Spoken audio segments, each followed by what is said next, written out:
যে যাকে আমরা সেই ঈশ্বর বলি, ভগবান বলি, তার সম্বন্ধে আমরা যুগে যুগে বহু যুগপুরুষ, বহু সিদ্ধ মহাত্মা যারা সেই ভগবানের সাক্ষাৎকার পেয়েছিলেন, ঠিক আমরা যেমন একে অপরকে দেখে কথা বলি, দেখতে পাই, শুনতে পাই, ছুঁতে পাই,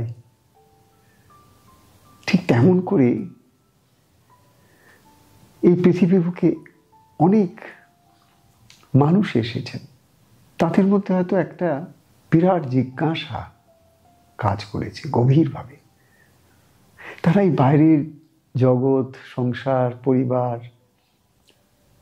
নানান রকম সম্পর্ক, এই সব কিছু দেখেও কোথাও তাদের মনের মধ্যে একটা প্রশ্ন এসেছে যে আমি যা কিছু দেখছি, যা কিছু শুনছি, যা কিছু বুঝছি, এটাই কি শেষ কথা, না এর পারেও কিছু আছে? এক কথায় তারা সবাই কিন্তু সত্য কি, যেটাকে আমরা ইংরেজি ভাষায় বলি হোয়াট ইজ দ্য রিয়ালিটি, সেই রিয়ালিটিটাকে তারা ধারণা করতে চেয়েছিলেন। তার ফলে তাদের জীবন চর্চা, তাদের দিনচর্চা, তাদের ধ্যান জ্ঞান সব কিছু সেই সত্যকে জানার যে একটা অদ্ভুত পিপাসা, অদ্ভুত ধরনের একটা আন্তরিক একটা আকর্ষণ, একটা টান, সেইটা তারা কিন্তু অনুভব করেছিলেন। এটা আমি একটা কমন একটা ট্রেট, একটা কমন ক্যারেক্টারিস্টিক, একটা লক্ষণ। যত সিদ্ধ মহাপুরুষ এসেছেন, যত বড় বড় সাধক এসেছেন, সাধিকা এসেছেন, যোগী এসেছেন, তারা প্রত্যেকে কিন্তু এই কমন ট্রেটটা কিন্তু তাদের সকলের মধ্যে ছিল। তারা বাইরের এই সব কিছু দেখে সেইটার মধ্যেই নিজেদেরকে বিলিয়ে দেননি। তারা দেখতে দেখতে যা দেখছেন তার মধ্যে আইডেন্টিফাইড হয়ে যাননি। কে দেখছে সেটা একটু বড় হয়ে গেছিল তাদের কাছে। অর্থাৎ তাদের ভেতরে দ্রষ্টাকে, দৃশ্য তাদেরকে প্রভাবিত করতে পারলেও সেটা সাময়িক ছিল।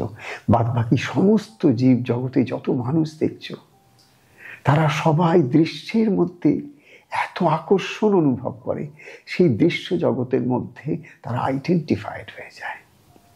সেই দৃশ্য মানুষ হতে পারে, সেই দৃশ্য প্রকৃতি হতে পারে, সেই দৃশ্যে আর সব কিছু থাকতে পারে যেগুলো সাধারণ মানুষের চাওয়া পাওয়া। তার মধ্যে আইডেন্টিফিকেশন, আমার মা, আমার বাবা, আমার ঘর, আমার বাড়ি, আরো কাছে যদি তারা চলে আসতে পেরেছিল আমার দেহ, ইত্যাদি ইত্যাদি। কিন্তু এই যাদের কথা আমি বলছি, মহাপুরুষ যারা এসেছিলেন, তাদের মধ্যে ওইটাই ছিল কমন। কি না, এই বাইরের জিনিসও দেখে ভুলে যাননি তারা। তারা সেই পরম সত্যকে জানতে চেয়েছিলেন, বা তাদের মধ্যে একটা তীব্র আকাঙ্ক্ষা ছিল যে আমাকে এই জীবনে, এই শরীরে ভগবানকে দেখতে হবে। তিনি যদি থাকেন তাহলে আমি কেন দেখা পাবো না? তারা কোনো না কোনো একটা সম্পর্ক পেতে নিয়েছিল ভগবানের সঙ্গে।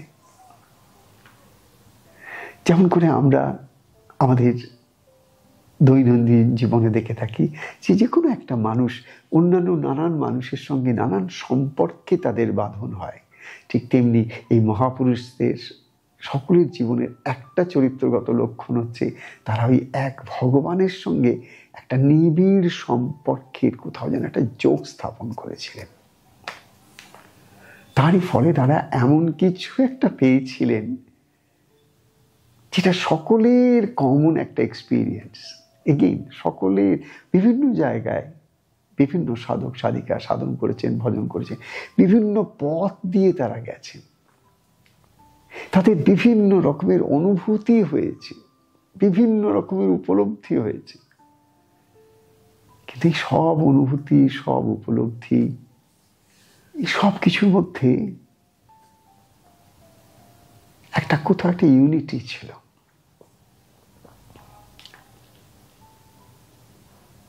বিবিধের মাঝে সেই এক মহানকে তারা দেখেছিলেন। তারা সেই এককে সবাই সবাই সবাই অনেক ভাষায় সে এক ভগবানকে তারা কিভাবে উপলব্ধি করেছেন বলেছেন, কিন্তু সবার ভাষার মধ্যে একটাই আমরা পেয়েছি, তারা তাঁকে খুঁজতে গিয়ে নিজেকে পেয়েছিলেন। তাঁকে জানতে গিয়ে নিজেকে জানতে পেরেছিলেন। তাঁকে অনুভূতির মধ্যে ধরতে গিয়ে তাদের ভেতরে অনুভোক্তার সঙ্গে তাদের সম্পর্ক গভীর হয়ে গেছিল। তার মানে আর বাইরে নন, তিনি হয়ে গেছেন তার অন্তরের অন্তঃস্থলে বসে থাকা সেই পরম বিবাসপদ, তাদের অন্তর্যামী ভগবান।